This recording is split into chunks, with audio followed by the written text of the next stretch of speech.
All right, let's look at compound probability. And compound probability is different than simple probability. Simple probability, we talked about the likelihood that one event would happen. In compound probability, we're talking about the likelihood that two or more independent events will occur. So here's an example. You flip a coin and roll a die. So we have two activities that are going to happen. We're going to flip the coin and we're going to roll the die. So this creates a situation where we have compound probability, or the probability that we're going to get a favorable outcome or something we're looking for to happen on this coin, and we're going to get a favorable outcome on rolling that die. So compound probability is what is the probability that both of these things, when they are completed, will actually happen. All right, let's talk about what a sample space is. So a sample space is a set of all possible outcomes of one or more events. And there are a couple of ways we can find the sample space. And we can find them either using organized lists or tree diagrams.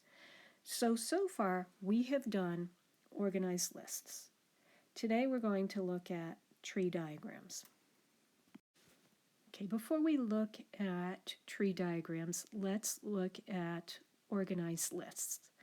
So we've done these last week. We created organized lists when we were looking at what are all the possible outcomes of flipping a coin and rolling a die.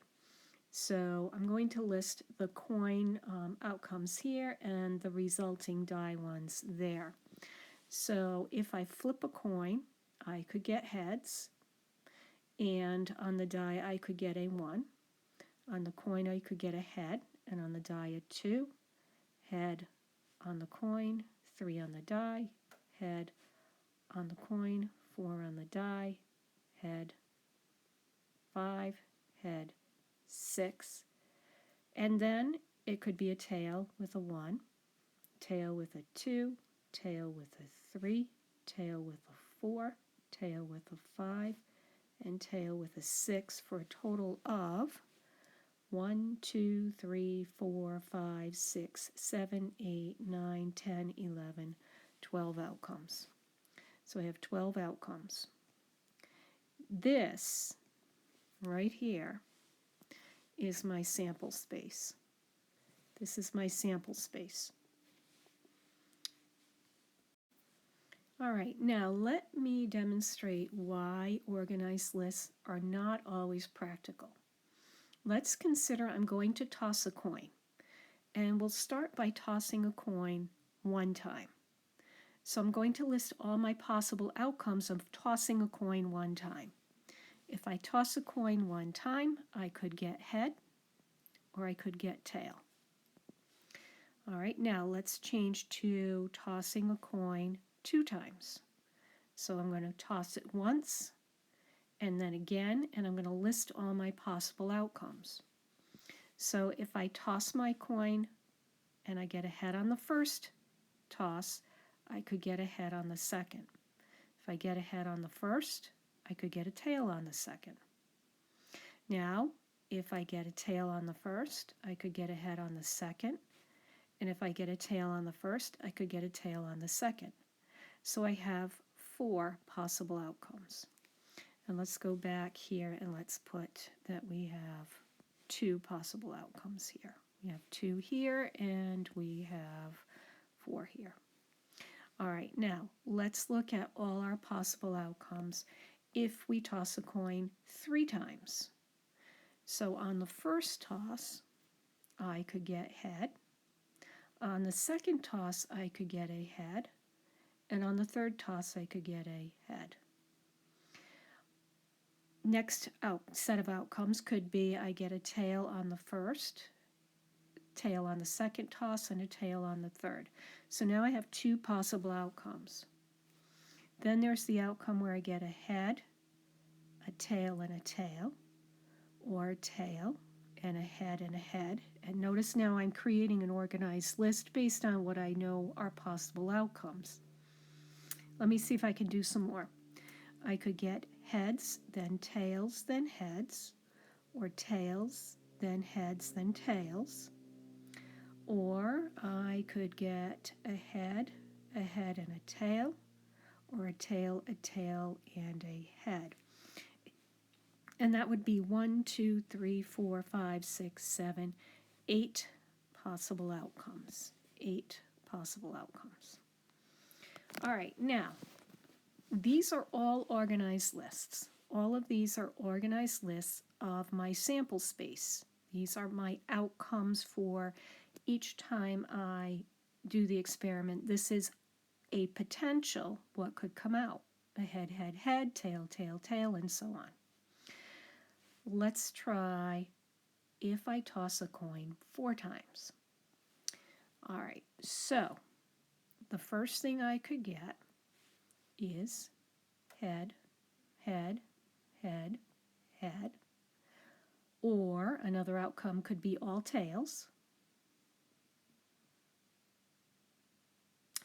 And then I could have a head, tail, tail, tail, and a tail, head, head, head.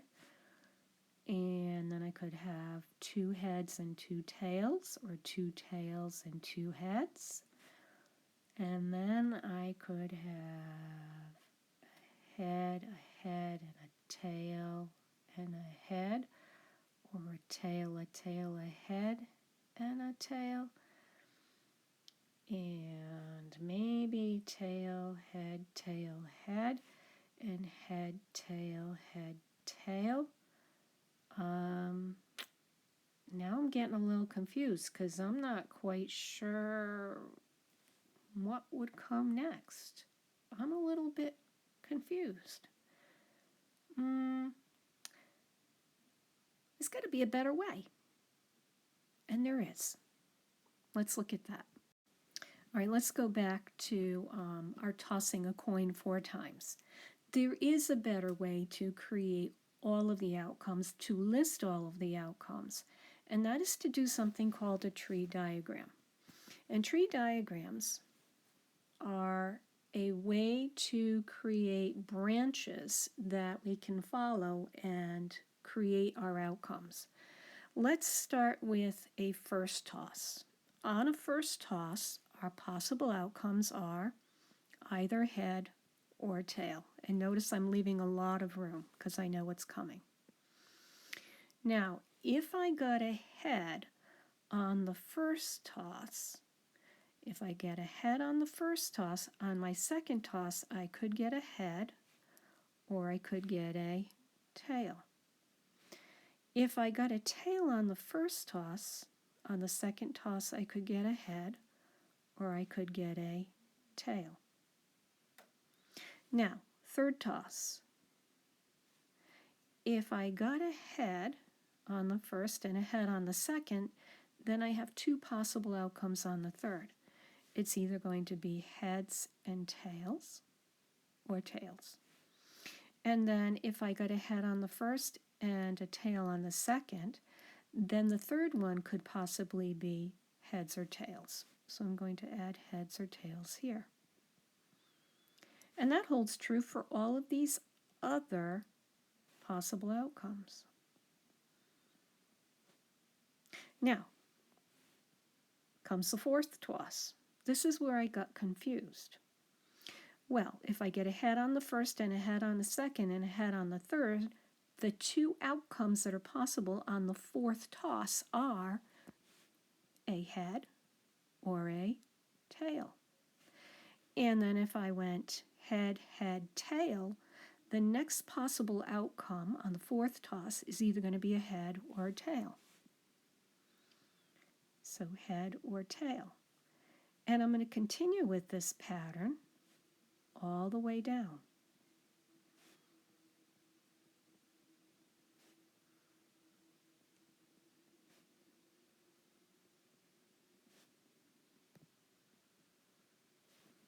Now, how do I figure out the outcomes or my sample space? Well, I'm just going to read them across. So, if I follow this path or this set of branches, I get the outcome of, let's put these in a different color, head, head, head, head. And let's now do a different color. Let's do green. I could go head, head, head, tail. So head, head, head, tail. And then I could follow this path, head, head, tail, head. So head, head. Let me go back. I lost myself. Head, head, tail, head. Tail, head. And then I could follow this path, head, head, tail, tail. Head, head, tail, tail. And I can continue on this way. And I'm going to stop it, and I'm going to write down all of the possible outcomes now. Okay, so now I've written out all the possible outcomes. And if I count them, there are 1, 2, 3, 4, 5, 6, 7, 8, 9, 10, 11, 12, 13, 14, 15, 16 possible outcomes. And if I follow my branches from the start to all the ends, I end up with 16 outcomes as well, and I'll count them. You count the final branch, or the very bottom. So there are 1, 2, 3, 4, 5, 6, 7, 8, 9, 10, 11, 12, 13, 14, 15, 16 outcomes. Now, I didn't have to think very hard what I was missing, because the branches actually tell me what I have for outcomes, and it's very easy for me to list them and create my organized list just by following each of these branches and writing the outcomes down. So we call these diagrams tree diagrams, and they're a diagram that shows all the possible outcomes as choices on different branches of the tree. All right, let's look at another example. Popcorn at a movie theater comes in regular, large, and jumbo sizes. And it comes either regular, large, and jumbo sizes, and it comes either plain or buttered. How many choices of popcorn do you have? Make a tree diagram to solve the problem. Okay, so it looks like I have 3 different sizes. I have regular, I have large, and I have jumbo. So we're going to abbreviate them. We'll write them out. I have regular size, I have large, and I have jumbo. So I have 3 sizes. In each of those sizes, we can either get plain or buttered popcorn.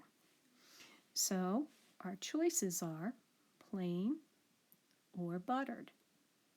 That is, if we picked a regular popcorn, we could get regular popcorn with plain or butter. So our outcome would be regular plain or regular butter. Now for large, again, we could choose plain to go into that large, or we could pick buttered.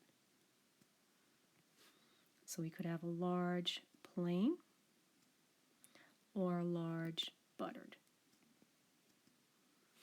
And then jumbo, same choices. You can either get plain or you could get butter. So jumbo plain and jumbo butter. So we end up with 1, 2, 3, 4, 5, 6.